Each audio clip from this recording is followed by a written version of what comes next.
Slovensko je malá krajinka s veľkými problémami. Väčšina ľudí sa musí ráno ponáhľať do zamestnania, kde zabije veľkú časť na prácu, ktorú neznáša. Pritom za smiešnú mzdu.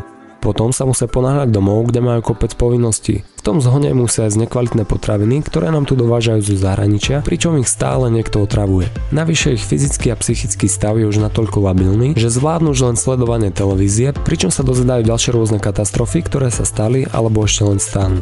Sú presvedčení, že všetko je len horšie a očakávajú príchod pohromy, ktorá to celé ukončí. A takto to ide dookola každý deň.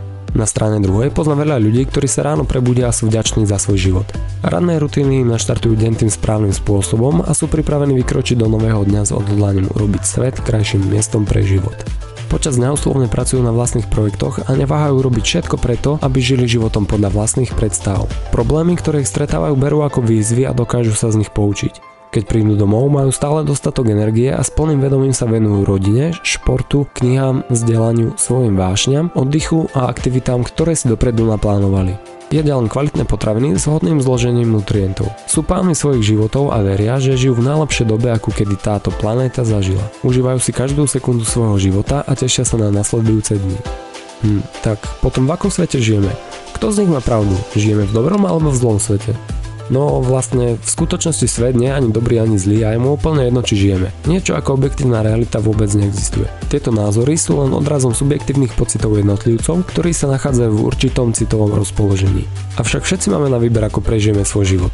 Môžeme sa nechať ovplyvňovať okolnostiami a nevyspytateľne blúdiť životom ako smietka prachu v hurikáne, alebo naopak môžeme byť pánmi svojho sveta a s plnou kontrolou nad životom žiť svoj vysnívaný sen. A práve to je ten rozdiel medzi proaktívnymi a reaktívnymi ľuďmi.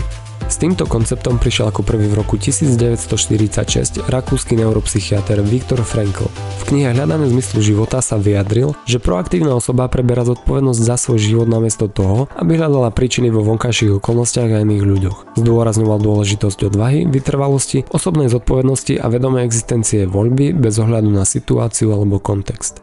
Túto myšlienku neskôr rozvinul aj Stephen Covey vo svojej slávnej knihe 7 návykov skutočne efektívnych ľudí. Proaktívny prístup vníma ako akt prevzatia zodpovednosti nad svojím životom a podniknutie krokov, ktoré vedú k jeho plnej a vedomej kontrole.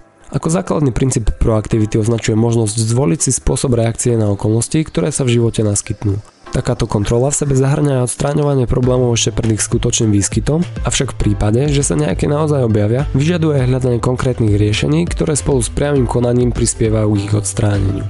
Ľudia, ktorým návyk proaktivity chýba, sú naopak reaktívni a cítia sa byť obeťami okolností, neschopní akejkoľvek reakcie. Namiesto spôsobov hľadajú dôvody a zo situácie, v ktorej sa nachádzajú, obviňujú druhých ľudí, pričom si nečinne nechávajú riadiť život vonkajšími vplyvmi. Pre nadobudnutie návyku proaktivity Stephen Covey odporúča nečakať na príležitosti, ale vedome si ich vytvárať, stanoviť si ciele a pracovať na ich dosiahnutí, prevziať kontrolu nad svojím životom, pochopiť možnosť voľby, ktorá existuje pri tvorbe vlastnej budúcnosti, pri rozhodovaní uplatňovať osobné zásady a hodnoty, využívať kreativitu a fantáziu na rozšírenie existujúcich možností a uvedomovať si nezávislosť rozhodnutia pri výbere vlastnej unikátnej reakcie.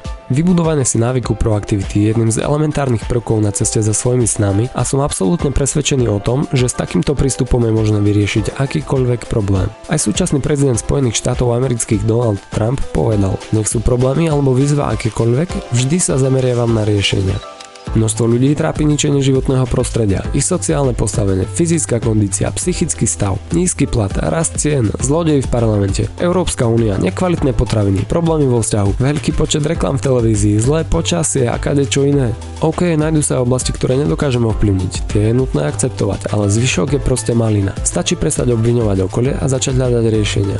Ja vravím, že každý môže zarobiť slušné prachy. Je veľa toho, čo môžeme urobiť pre životné prostredie. Silné a zdravé telo je len otázkou vôle. Existuje kopec možností, ako liečiť svoju dušu. Môžeme mať funkčnú rodinu, môžeme jesť kvalitné potraviny, môžeme žiť v spravodlivom a funkčnom štáte. Môžeme čokoľvek, čo chceme, je to len na nás. Čo? To akože vážne? Absolútne. Zrejme asi každý pozná ľudí, ktorí začínali s nulou a teraz zarábajú tisíce, možno milióny. Koho trápi životné prostredie, môže ísť na prechádzku a pozbierať odpadky. Môže zasadiť stromček, môže vymeniť auto za bicykel, môže sa kľudne priviazať ku stromu reťazov, možno tým inšpiruje niekoho iného. Proste je veľa možností. Status vo zlom stave nepomôže asi nikomu. Čo sa týka potravín, na Slovensku máme množstvo poctivých farmárov, fungujú bedničkové predaje, predaj z dvora. Môžeme podporovať domácu ekonomiku, kvalitné potraviny, ekologické pestovanie. Dokonca je to ešte aj časovo a finančne výhodnejšie. Stále máme možnosť voľby.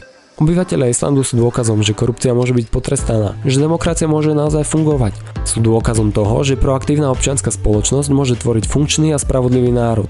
Sme schopní odstrániť takmer všetky problémy, môžeme dosiahnuť všetko, po čom túžime. Je v našich silách a je to dokonca naša povinnosť, aby sme žili životom podľa vlastných predstav. Stále máme na výber.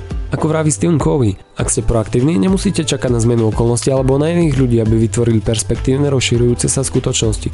Môžete si ich vedome vytvoriť sami. Vraví sa, že správne položené otázky sú z polovice vyriešený problém. Na ceste za úspechom tak vystupujú do popredia práve dve obzvlášť kľúčové otázky, ktoré by si mal položiť a vedieť zodpovedať každý proaktívny človek. Tá prvá znie, čo chceš v živote dosiahnuť, a tá druhá, čo si schopný preto obetovať. Každý má iba jeden život a dve možnosti, ako ho prežiť. Buď sa necháš ovplyvňovať okolnostiami a dovolíš niekomu inému, aby určil tvoj osud za teba, alebo môžeš byť pánom svojho sveta a budeš si ho tvoriť a žiť podľa vlastných predstav a snov.